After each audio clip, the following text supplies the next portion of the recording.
Affairs. Today we have Lee Tesdell, a landowner in Central Iowa, joining us, and he's going to, we have a pre-recorded video that we're going to be sharing his cover crop story, and we'll be opening it up for questions at the end. So Lee, would you like to introduce yourself? Well, thanks, Kayla. Yeah, so we're going to be, like Kayla said, discussing cost share availability, mostly pertaining to the state of Iowa for cover cropping. And those of you coming in from Minnesota or other places, a lot of this might be pertinent for you as well.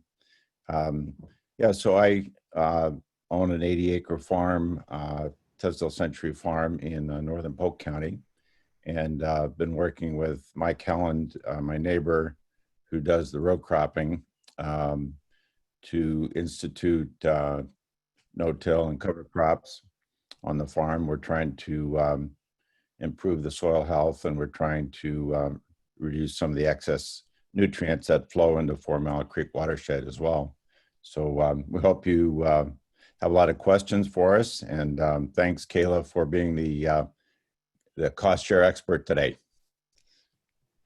Yeah, thanks, Lee, for joining us. We're really excited to showcase your work in the conservation space today, especially with cover crops. So really excited to show everyone that video that was put together and open it up for questions at the end. So quick agenda for the day.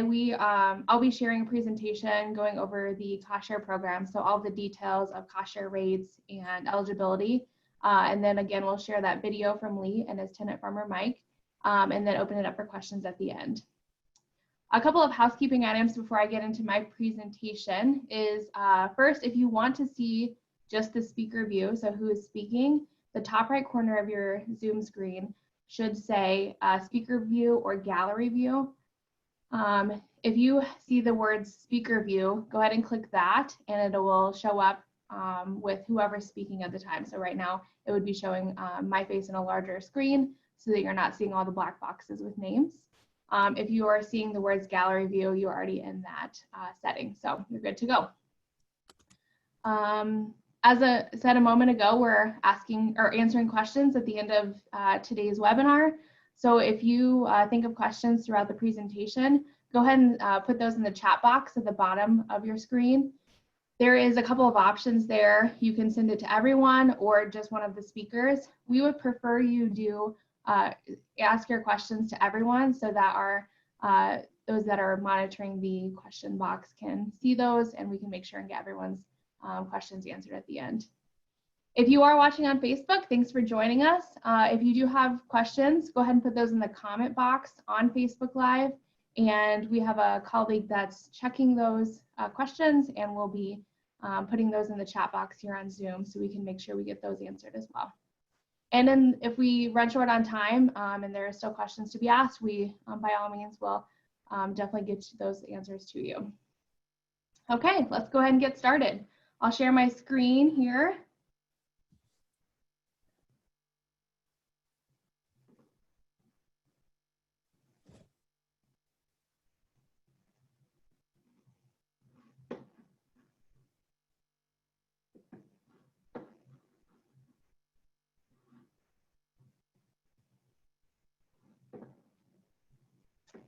Okay, just making sure, Lee, is this, can you see the PowerPoint here? Yep, it looks good. All right. Okay, thanks again for joining us today for a discussion on cost share programs in Iowa available for cover crops. I'm going to be sharing a lot of content today on various cost share programs. So as we talk through all of the programs, there is a lot of detail here. So I just want to let you know that I have put together a fact sheet that's available on our website as of this week that I will be sharing a link for at the end. So all the information that I covered today is actually written out and on our website. So do take note of programs that you might be interested in as a farmer or landowner, but just know that the links for applications and more information are all available in print, and we will get you that link at the end. All right, to quick cover the Center for Rural Affairs. The Center for Rural Affairs was founded in 1973 in Northeast Nebraska. Our organization is based in Lyons, Nebraska, and exists to create vibrant rural communities. We have staff throughout Nebraska, as well as staff in South Dakota, Minnesota, and Iowa. I'm based in our Nevada, Iowa office with 3 colleagues. All right, to cover sort of an overview of all of the programs we'll be covering today into 3 sectors. We all know that cover crops have a lot of benefits to not only on farm, but water quality and our environment in general, including soil health or protecting the soil from erosion, building your soil health, improving water quality in your local watershed, reducing input costs over time. It serves as a livestock forage source and builds your resiliency. But in order to implement cover crops, according to SARE, the average cost in Iowa for a farmer to implement cover crops is $37 per acre. In the video that I'll be showing you, Lee and Mike, it's about the same for them over the past 8 years that they've been using cover crops. So very similar to his real life situation. So in order to implement cover crops at the $37 per acre rate, financial assistance programs are really important for farmers and landowners implementing cover crops. So we're really excited to share the variety of programs available out there. So to get started, the 3 sectors that we'll be covering today is cost share from the Iowa Department of Ag and Land Stewardship. They have 3 that they administer, a statewide cost share program, or actually 2, watershed-based projects, and a cover crop insurance discount. Through the NRCS, there is 2 programs that fund cover crops, both the Conservation Stewardship Program, or CSP, and the Environmental Quality Incentives Program, or EQIP, both fund cover crops. There's a couple of industry-based initiatives out there, 2 administered by Practical Farmers of Iowa, the Sustainable Soy Program and the Low Carbon Corn Program. And there is also an initiative with seed corn growers out there, the Iowa Seed Corn Cover Crops Initiative, that I'll be sharing information about as well. All right, to dive into the first cost share program available, the Iowa Department of Ag and Land Stewardship has a statewide initiative called Water Quality Initiative, and the cost share rate for first-time users through this program is $25 per acre. So if you're using cover crops for the first time, your cost share rate is $25 per acre. And if you are coming back as a repeat user, the cost share rate is $15 per acre. There is a acreage cap per producer on this program, and it's 160 acres. This is per producer, so if there is numerous family members, I guess, as part of your operation, each family member can apply for their own cost share.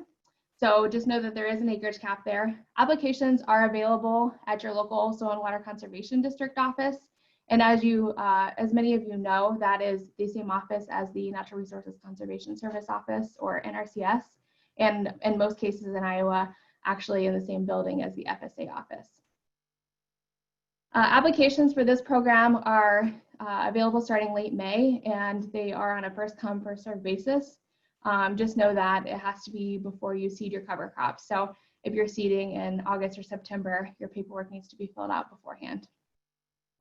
And I will be sharing this information in each program, so there will be a common theme here, but just to, in all transparency, if you utilize this program for cover crops, on those same acres, you cannot receive any other state level cost share or any federal programs on those same acres for cover crops.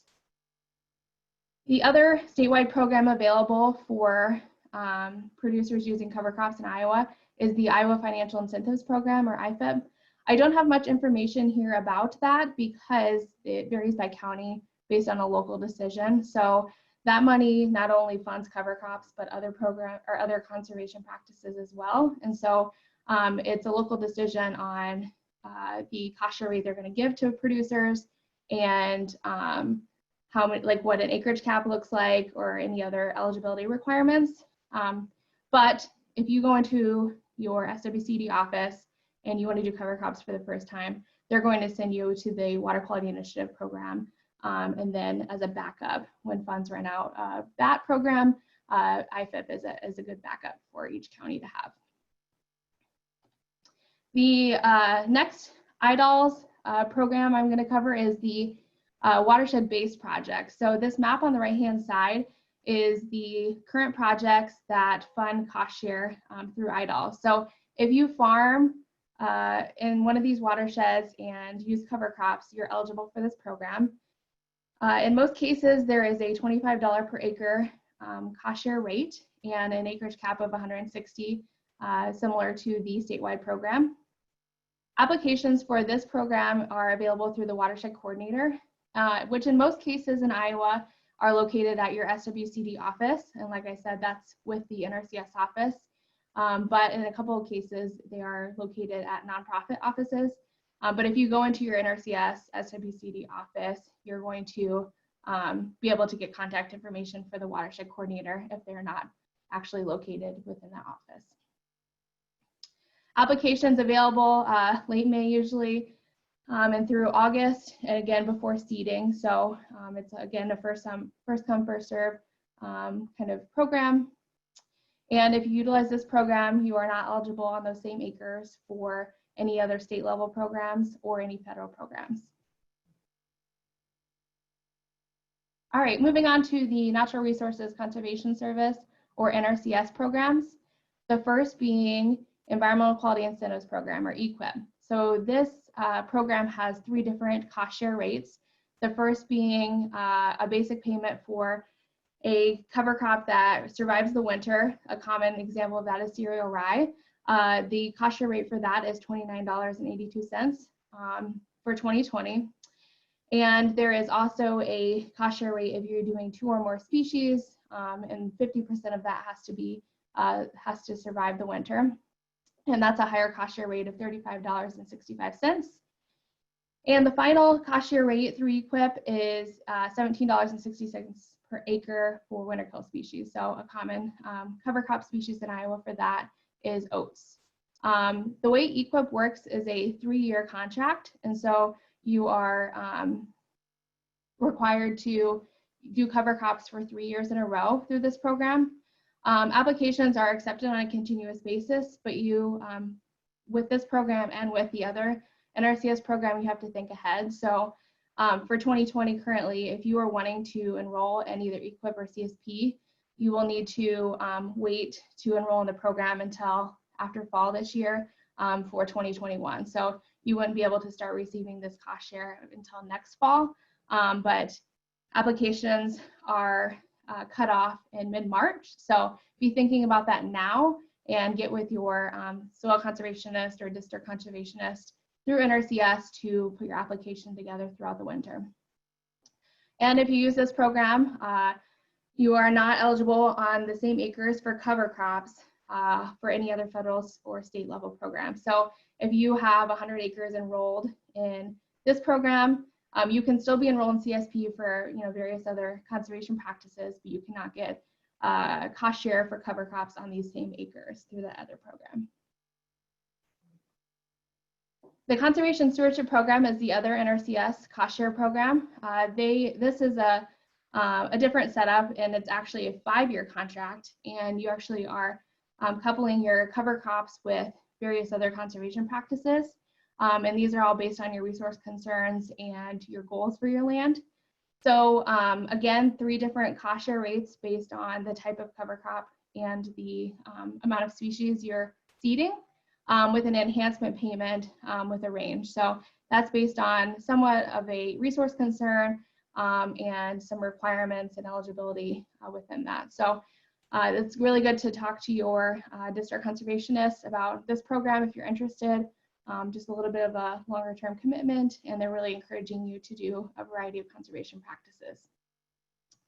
Applications are again accepted on a continuous basis, but they've cut off deadlines. The first for 2020 was May 29th for new CSP users, and March 20th for those who had already completed a 5-year contract and wanted to renew their contract and set up in the next 5 years.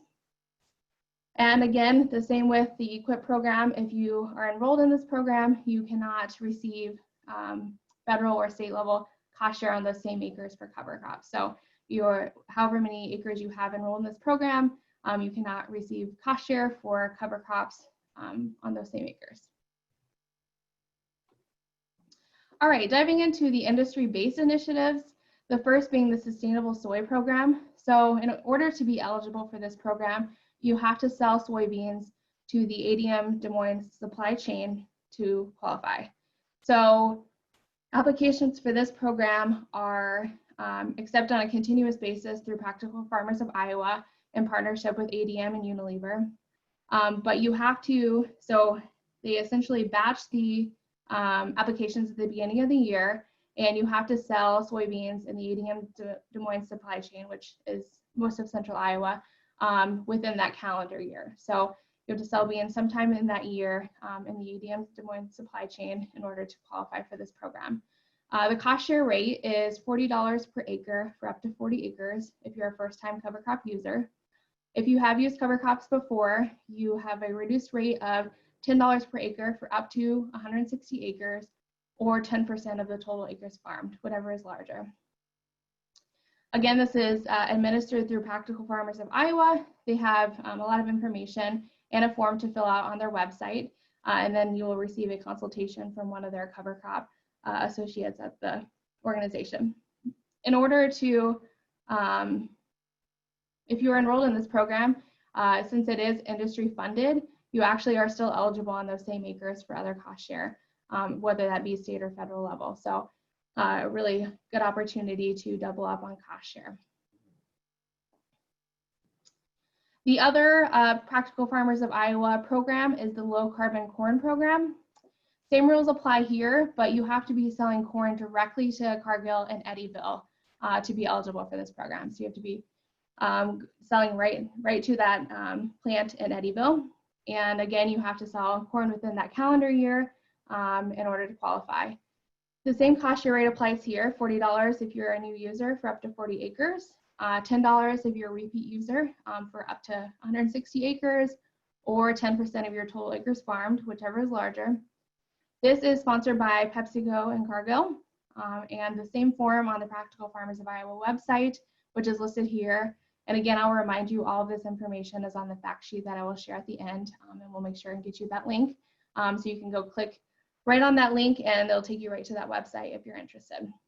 Again, if you use this program, you're still eligible on those same acres for other cost share programs. So take advantage of that opportunity if you qualify.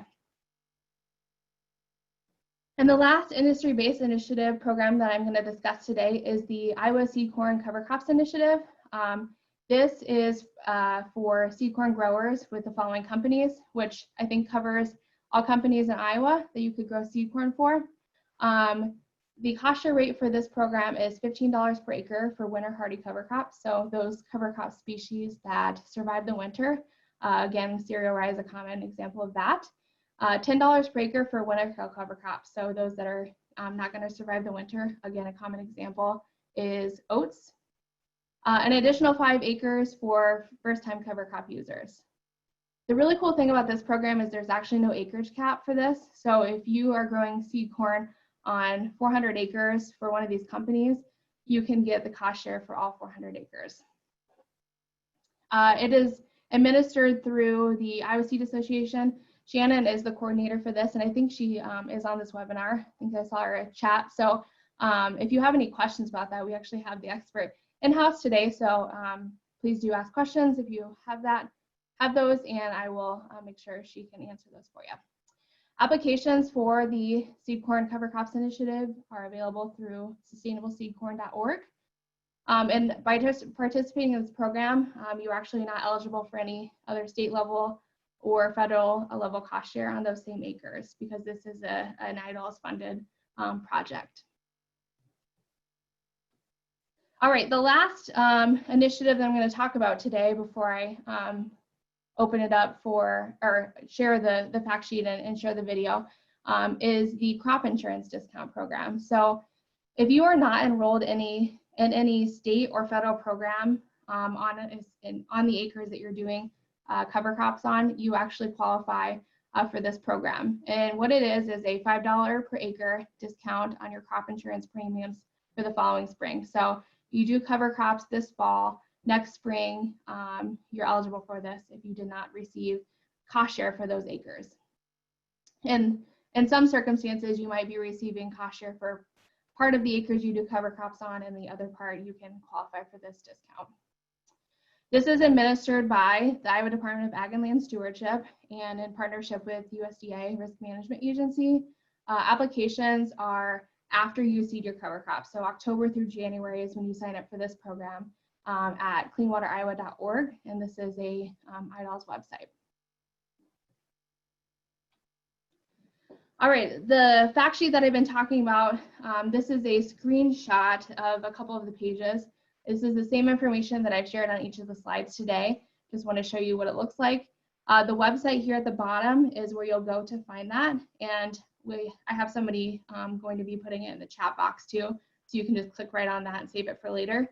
CFRA.org/node/8789 is where you'll find this fact sheet. You can download it and reference it at a later date. All the links are clickable, so you can just go right to the website for the programs that you're interested in.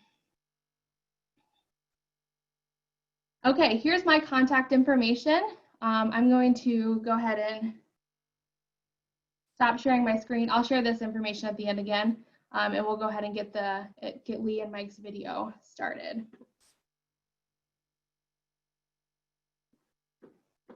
Okay. Kayla, I think that Mike is in the meeting, so if you have a chance to let him turn his camera on, I think that'd be good. Thanks. Okay, perfect.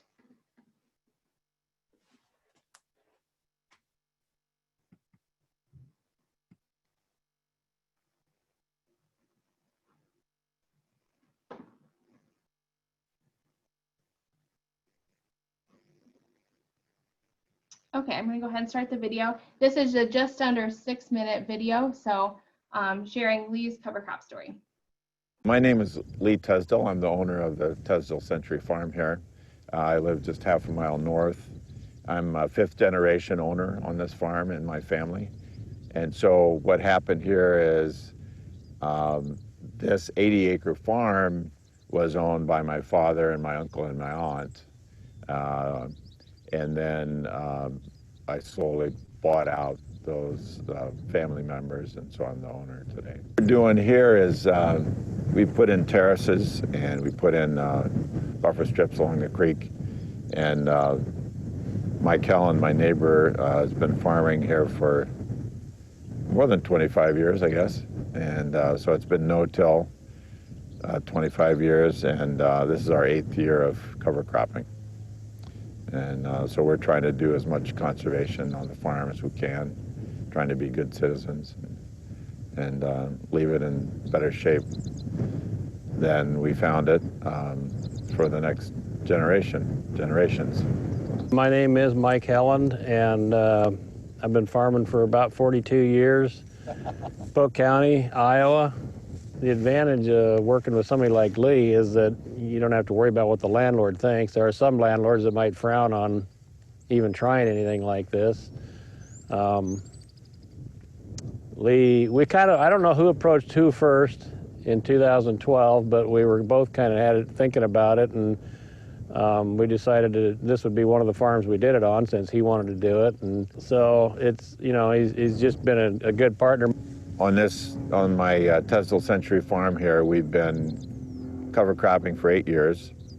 And this year you could see the rye behind us. We put on 75 pounds of rye last August and 6 pounds of rapeseed. Almost all the rapeseed winter killed. And the rye, we probably would have liked to have this terminated a week ago, but weather had other plans for us. We've been cost sharing for 8 years. We've been enrolled in EQIP and RCPP, which is an EQIP program, and we've done a little cost share with the Water Quality Initiative as well. And then if there's any cost beyond the cost share, then Mike and I split that. But cost share has taken care of most of the expenses. Our on-farm average for cover crop cost is about $37 an acre over the years. But like I said, cost share has paid for most of it. And then in the years where it doesn't pay for everything, we split it 50-50. So we get the cost down pretty low. And as far as yields, you know, people worry about yields with cover cropping. Our yields out here over 20 years have been within 10 years, within 10 bushel of the county averages. So we're not, our yields aren't suffering a lot. You know, I guess you kind of feel like cover crops are a long-term investment and soil health and so forth. So if you're gonna spend the money and the time to do it, that you just will do it on something that you're gonna reap the benefits long-term. So that's the advantage of having a landlord that, like Lee, that's, you know, thinking long-term themselves, is that, you know, he sees the benefit also. I don't know if a lot of landlords really see that benefit or not. On an earlier podcast that I did this year, I came up with the acronym DRIPS, D-R-I-P-S-S, right? So I want to talk a little bit about why we do cover crops out here. And so D in DRIPS stands for decreasing the amount of nitrate and phosphorus leaving the farm. R stands for reducing soil erosion from wind and water. I increase the soil biology and organic matter out here. P, provide grazing for livestock and wildlife. And then we have the two S's, sequester excess nutrients to retain fertilizer for crops and improve water quality. And then finally, save money by reducing tillage. So that's my DRIPS acronym. That covers most of the reasons that we do cover crops out here on my farm. And plus it looks so beautiful here. Look at this green behind me. Even if it should have been terminated a week ago, it's pretty today. Well, Mike and I like to say that that our neighbors are watching us. We're trying to be an example in the neighborhood. I mean, besides the obvious benefits on my farm, I just like to be a resource, I guess, and we have some neighbors that ask us questions sometimes, and we're obviously not very successful because most of our neighbors are not cover cropping, but we're working at it, and I guess the main reason is I just really believe in the conservation on our farm ground out here, and cover cropping is one of those main ingredients. So.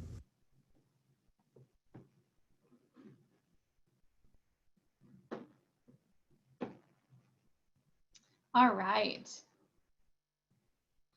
Okay, so it looks like we have a couple of questions in the chat box.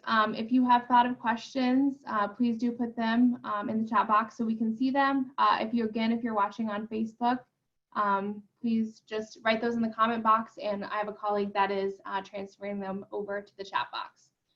It looks like Mike is joining us, so I'll give him a second to introduce himself, and then we will answer some questions. I think Mike's still on mute. Maybe can you unmute him? Yeah, I'll unmute him. Thanks. Let's see. Now am I on there? You're on there, yep. Can you hear me now? Yeah. Okay. Is there anything you want me to say or what? Just go ahead and introduce yourself and maybe tell us a little bit about your operation and any other farms that you're using cover crops on. Okay, well, I'm the same Mike Helen that was in the video. Same, looks like same shirt and everything as last time. We both did that, Mike. That wasn't my plan, but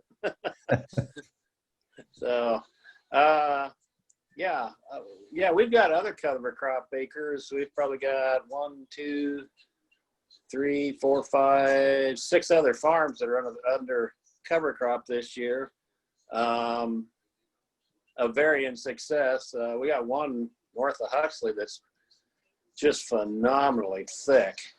I don't know what we did different up there, but it really worked. And then we got some that are pretty sparse. So I guess we're still trying to learn how to do it. I would point out that Mike's been farming for 42 years and I've been teaching for 42 years. So we're same generation. Yeah. I'm learning, he's learning. Yeah, we never quit learning, that's for sure. My dad's favorite saying was, "This year's just an experiment." Have you tried any cover crops other than cereal rye, Mike? Yeah, this year we had some rye and winter wheat. I can't hardly tell them apart when they're out in the field. Mm-hmm. We've done oats. We had one field. We had a beautiful stand of oats last fall on one field. It was corn going back to corn. So my son wanted to have something that would terminate over winter. But it was really, in fact, it was on the cover of Wallace's Farmer, if anybody saw that in February. It was a beautiful cover crop. Oats will give you more growth in the fall than rye will, but nothing in the spring. Right. And yeah, we've tried other things, but it seems like cereal rye the winter wheat did pretty well, but cereal rye seems to be the one that really does the best. And we've tried aerial, we've tried drilling, we've tried the Hagee applicator. We've got a farmer up by Nevada that did a bunch of it ground applied in the standing corn last fall. And I don't know what they did different than Hagee, other than Hagee was running an experimental machine, but the stand is far better. Hmm. And the cost was only, seed and application both were only $20 an acre. So that part I kind of like. So I stopped and looked at one of those fields yesterday just to see if there's actually any beans growing in them, because from the road you can't see anything. It looks like a wheat field ready to harvest. So. All right. Well, thanks for sharing your cover crop story, Mike. And looks like we have some questions. So I will go ahead and read through the questions, and then whoever wants to answer, I'm happy with. So first question is from John. What about building water holding capacity as an important long-term benefit of cover crops with both private and public benefits, like improved yields and reduced downstream flooding? Yes, I definitely agree. Those are on the list of cover crop benefits, building your soil health in order to increase your water holding capacity. And again, downstream benefits, not only water quality, but quantity wise, right? If we increase infiltration, we have less running off the top of the surface of the soil and downstream. So definitely a really good point. Anything to add, Lee or Mike? Have you seen any of this? Yeah, I'll chime in a little bit. That's an excellent point, John. And I've said before that a lot of the answers to problems, both on the farm and in the city, flooding and so forth, water quality and flooding, are the same answers. Cover crops can really benefit the towns downstream also. The faster the water is able to absorb into the ground, obviously the less it'll be running off. As if you can address the nitrates in the water upstream, then the town has less to deal with downstream. So there are some, the Soybean Association, I gotta really give them a pat on the back, because they're working really hard on this, trying to bring municipalities and the farm community together. There's a lot of different independent groups working on different aspects of this, and you kind of need to have a central body that brings them all together and start working together. And the Soybean Association is really working hard on that. And I think they've made some real headway on that. So, but yeah, that's an excellent point. Yeah, I would agree. And John, I would just say that one of our challenges is to gather data so that we can show data from our farms that, in fact, when we have say a 2-inch rain that comes in a short period of time, that the water runoff is much slower, and the the cover crop is actually absorbing and slowing that water down. I've personally seen that on my farm when we had a heavy rainfall about 4 or 5 weeks ago. The neighboring farm is conventional tillage, and so we had some of the topsoil running on to my farm. And then I noticed just yesterday corn growing in Mike's beans, and I thought, well, I guess I know where that corn seed came from. So we see the difference right in front of us when we have a heavy rain. So, good question, John. Thanks.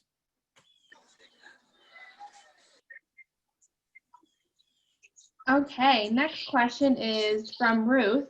I'm confused about EQIP. I hear if you've ever used cover crops, you are disqualified from EQIP, and then I hear it's not true. If I only use cover crops once, should I go for EQIP? So EQIP is, using cover crops before does not disqualify you from using EQIP. I have talked to our local, so I am in Story County, and I talked to our NRCS district conservationist about this cost share program and really what they kind of lead farmers and landowners that come in the office to. So he told me that if you're a first cover crop user, he likes to lead you to the state level water quality initiative funds, that $25 per acre for up to 160 acres. And then you can come back for a second year, like I said, for that reduced rate. And then for a third year, you might be interested in the IFIP, again, a statewide program. And then after that, since you are more experienced with cover crops and maybe interested in other conservation, that's when the opportunity arises for an either EQIP or CSP contract. Again, those are 3 and 5 year contracts, so it's good to kind of dive into cover crops with those 1 year agreements from the state level before you dive into those longer term contracts. So yes, you can EQIP if you've done cover crops before, and if you have done it for a year and you want to do a longer term contract, EQIP being 3 years, you are definitely eligible. Any comments, Lee or Mike, on EQIP qualifications or anything? No, Go ahead, Mike. no, I don't have anything to add. I think you covered it pretty well. Yeah. The program we're in right now is a 5-year RCPP contract, which is a sub-program of EQIP, as I understand it. And we've not had any limitations on that.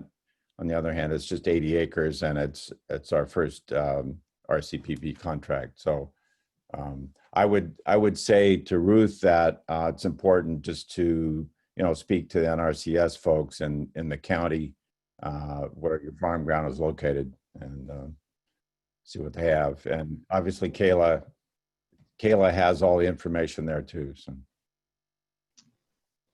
The second part of Ruth's question says the average cost is said to be $37 per acre, but some of these programs pay more than that. Can you give an estimate on what the highest cost per acre could be? For me, the big difference there would be the type of seed that I'm seeding. So oats are pretty cheap, cereal rye is pretty cheap, but if you get into some of the other cover crop seeds, they're quite a bit more. So I would say that's the biggest variable. The airplane in our area costs $13 an acre for aerial application. I have never paid for high clearance machine. Both times we've used it, it's been a demo situation. So I can't tell you what the high clearance is. Mike, do you know what that costs?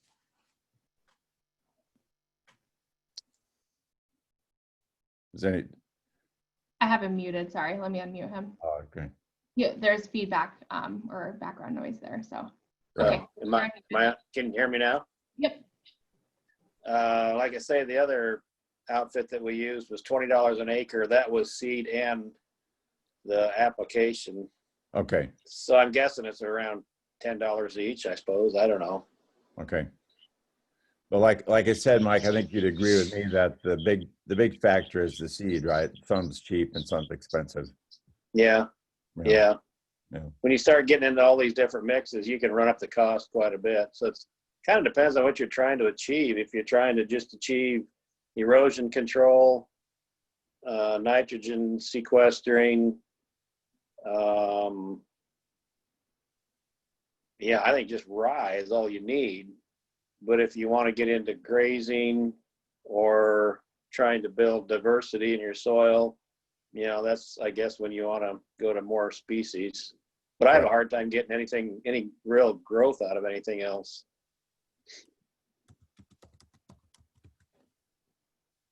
And another consideration is if you are doing, or if you're using a cover crop that survives the winter, like cereal rye, termination is a cost as well. Whether you are spraying or rolling crimping, just know that that is, you know, part of the implementation cost there. Well, it's not really. If you're in a no-till program already spraying with Roundup, then That's true. you know, we were already doing a burn down, so it really wasn't any additional cost for us. Right. Yep.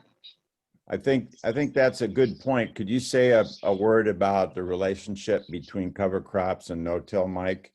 I know you, in our conversation the other day, you made that point. That's a pretty good point. Yeah, the no-till and the cover crops pretty much go hand in hand. I wouldn't recommend cover crops to anybody that's going to go out and till it up, and that just is a mess. It just, you know, it just wads up and makes a mess. So you really need to do the no-till, in my mind. But that's a pretty easy transition too. Yeah, and that, I mean, that speaks to the point of, you know, cover crops are not a standalone conservation practice, right? You need to be, you know, part of your conservation system. You're right. Yeah. Right. Yeah. Okay, next question. It looks like we've answered that in the chat box, but I'll say it out loud for those that saw the question and are also have the same question. What does RCPP stand for? Please give details. This stands for the Regional Conservation Partnership Program.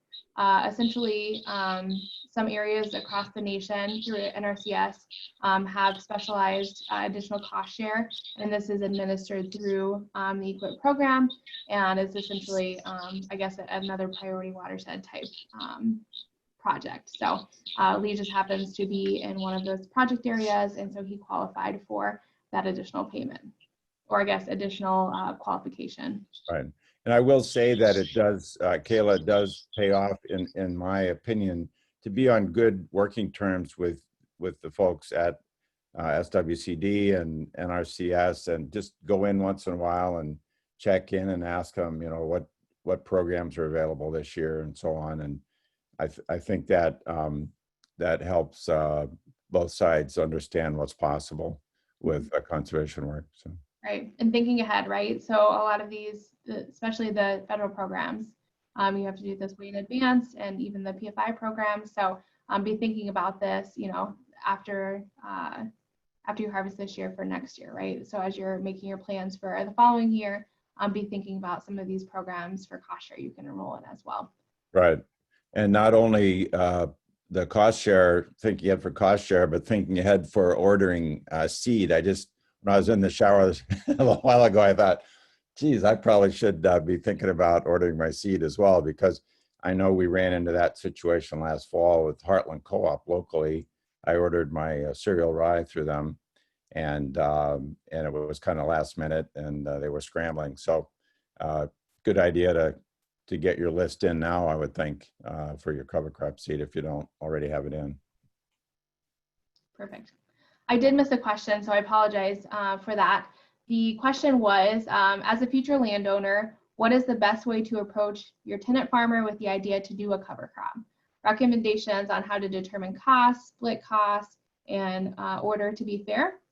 Our rental contract is very basic.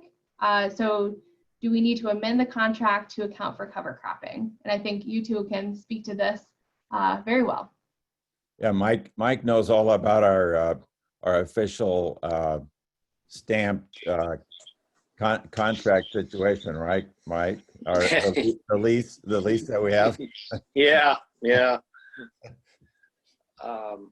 I don't know. I think you just talk to them about it, and you know, if it's something that the landlord wants to do, I would think the tenant would be open to doing it. And if not, there's always other tenants out there. I'm sure it gets to be ticklish if it's a long-term friend of the family and they just don't want to do it. I know there's a lot of that out there too. Yeah, there's always question about the lease, and the fact of the matter is Mike and I don't have a lease. Yeah. I see his house from my house and vice versa, and we have each other on speed dial, so it's pretty informal. Am I unmuted here? You are, yes. Okay, so for those that don't know me, I'm Nick Helland. I'm Mike's son, so I'm Hey Nick. kind of loosely in the conversation here as well. And the stand that Dad referenced earlier, that's north of Huxley, that we were kind of proud of, that's actually one of mine, and it is exactly what you were talking about, where I started farming that piece 2 years ago. We're in our third year now. And I wanted to do the cover crop just because of this experience. And the way that I handled it was just go straight to the landlord right away, year one, and just kind of said, this is what we've done in the past. What's your comfort level with some of this? And, you know, kind of got him thinking about it year one. He said he was pretty good with it because he'd seen our success level, and was very happy that year two to give us the thumbs up to go ahead and do everything. We haven't asked him to do any of the cost share stuff. We've kind of taken all that on our own. But I kind of think if you're the party that's approaching the conversation, it's a little bit on you. If you're the landlord and you want to come in and say, hey, I'd like to do this, have some of the research ready so we know what the cost is. And if you're the one pushing it, you know, be prepared to kind of say what percentage of the cost you're ready to bear.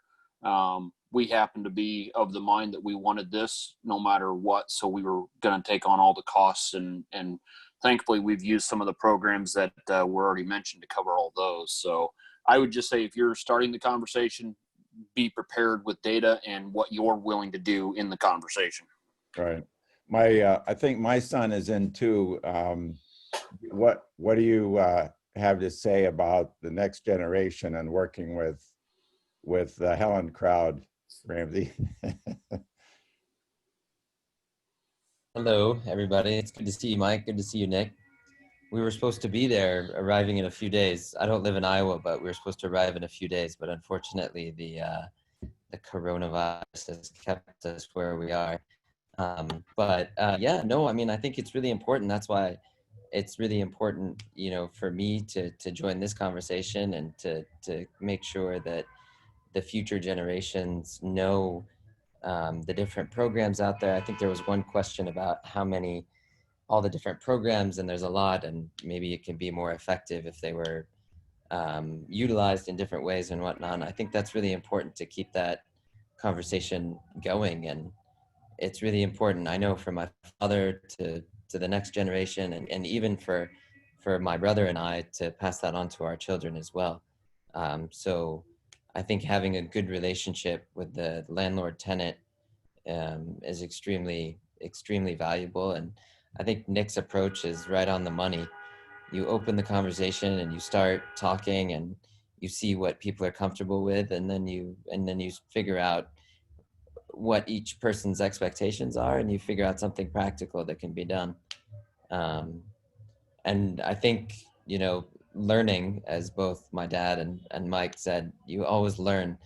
The more you come in with curiosity, I find, and less kind of, this is how things should be, usually is a good approach. So thanks for doing this. The drone footage on the video was beautiful. I've never seen our farm like that, so I appreciate it. Yeah, shout out to Practical Farmers of Iowa, if I didn't say that yet. They created the video, and it's on their website now too, so really excited to be able to use that. Nick, if you wouldn't mind, Carol asked if you could state again the benefits to a renter for implementing cover crops. Could you run through that again? So to me, it kind of goes back to what Dad and Lee talked about earlier. Number one, I think controlling the soil. You know, I'd like to consider myself a young guy, but it's getting harder to consider myself a young guy every year. But you know, I plan to be doing this for several years after this, and I want to control that soil. That's the number one thing that makes us the most, you know, productive region in the world. Is we have some of the best, most forgiving soils. We need to take care of that. So keeping that soil in place is a big part of it. Keeping the fertility where we put it is a big part of that. You know, you want to control, if you're going to spend a lot of money on nitrogen, controlling it as much as possible is very important. I don't want that to get into the water at all. I actually spent some time talking to Des Moines Waterworks with another group and understanding what it takes for them to turn on that nitrate removal facility. It's, you know, it takes a lot of money. And if we can avoid them having to ever do that, that is obviously better for everybody involved. But the big thing is I go back to 2018, and I remember how wet that was, and seeing how often people across the neighborhood were getting problems in their fields with ruts, getting stuck, just terrible harvest conditions. And then that continued on to the following spring, and even into the next year. You could see some of those spots in their 2019 crop from the wetness of 2018. We didn't have near as much of that on our fields, and specifically the fields that we had year over year cover crops.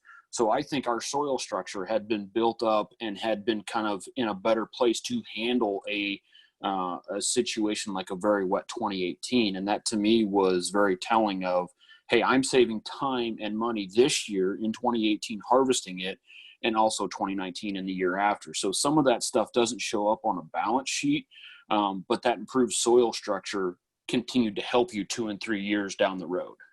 Right. Yeah, I've heard your dad say that in some cases you guys can get into plant a day earlier on cover crop ground, for example, than the neighbors who are using conventional tillage. So I think that's a pretty common comment from cover croppers. Definitely. Thanks, Nick. We have a little bit of time left here. We'll take 1 or 2 more questions. The next question would be, if you've used both high clearance and aerial, can you describe the benefits and drawbacks of both, including ground to seed contact, seed distribution in the row, row damage from application, etc.? Yeah. Yep. So use a plane if it's going to rain in 5 hours from now, but hopefully there's no wind, because if there's wind, the seed moves. I would say high clearance is better for seed placement, but the problem with high clearance is you knock some of the crop down because you're driving through the field. The disadvantage with the plane is that seed placement is a little harder, but you don't damage crop. So it's hard to, neither one's perfect. What do you think, Mike?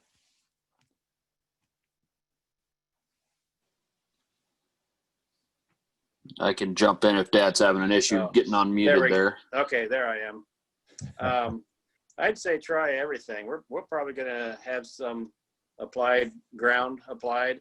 I'm not real kicked on the air applied, because it's just, you know, the wind blows it around and it's just so spotty, and, you know, they miss places. And but the ground applied, if the corn is standing okay, I'd like to do some more of that. And then I'd like to get the drill out this fall and do some of that too, because there you get better seed to soil contact. You can use less seed. Right. Yeah, I'm kind of convinced that the time to do it is when you can, like so many things. Yeah. And the one downside I would put out there for the drill is that you're waiting for that crop to come out. So if you get early harvest, that's absolutely on the table. but that's the biggest drawback to the drill is, you know, the Yeah. aerial and the high clearance you can get in late August, which is Right. prime time to get that in. That's harder with the drill. But the funny thing is that field north of Huxley that we were talking about earlier, the stand on that last fall was not very good. So a lot of that came this spring. And it, you know, that kind of convinced me that, well, you know, if you don't get a great stand in the fall, it can still come and pretty robust in the spring. So I don't know. It's all an experiment. 42 years of experimentation, right, Mike? Yeah. Yeah. This year's just practice for next year. If you could do 10 crops a year instead of 1, it'd be a lot easier. We could make a lot more progress in a hurry. Right. Okay, any final questions from, I don't think I missed anyone's questions here.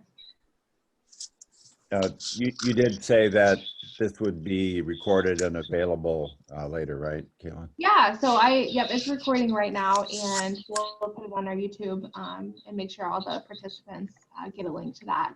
I also linked the fact sheet back in the comments here, so, and that can be found on our website by searching if you lose the link. So John, it looks like John has a question, I think you're saying. Do you have a question, John? Let's see here. I think that's what he meant. Different funding programs. You can figure out how to optimize the intersection. Oh, he's talking about how to make it easier to negotiate the programs, I think. Right? At 144. Oh, yeah, I see this one. Okay. I'm wondering, since we have all these different funding programs, whether we could figure out how to optimize their intersection with a focus on maximizing a set of goals, and whether we could do the same, do some targeting and prioritizing using mapping, and also show the results to the general public and public funders using mapping. Any comments on that? I think you're the expert. I think he's asking pretty much, you know, a one-stop shop, right? What advice do you have? Yeah, and I mean, I'll go back to using the NRCS SWCD office as a really important, let me mute Mike here, eliminate the background noise, here we go, as a really good starting point, right? So there are experts in-house in each of the counties that can walk you through the programs available, whether they are industry-based or public funded.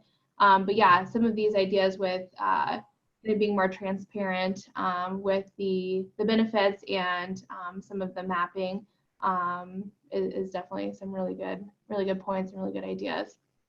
I think John is actually on Polk County SWCD, and so he's very knowledgeable. Yeah, and so I think that's very forward thinking of him to because he's kind of in the middle of it in his role there, and I think that's a great idea. If we could, you know, it's true, we can go to you, we can go to the NRCS offices, but how do we make it just really easy for a landowner or farmer to plug in and get something done this fall?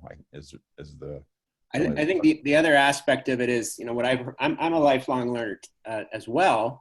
And what you, Lee and Mike and Nick have all done informally, you know, how do we expand that? How do we expand that learning and that collaboration? And maybe there's some financial signals we need to create to help more of that. What you guys have discovered to do on your own, how to do that more systematically.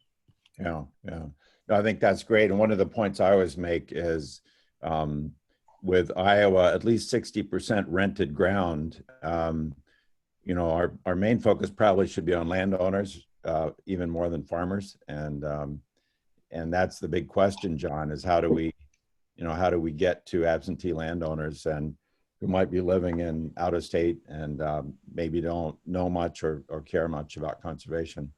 So that's a great question. Make it easy for them to help participate, right? Yeah, that's a really good point. Definitely. Okay, it looks like we're a little bit over time. So again, thank you for joining us today. If you Make sure you download or click on those links before I end the Zoom, so you can see the YouTube video and the fact sheet to reference later. Again, thanks for joining us, and let me stop recording here. Thanks again, Lee and Mike and their sons for joining us as well. It's really good to have some of these questions and answers. So have a great rest of your day.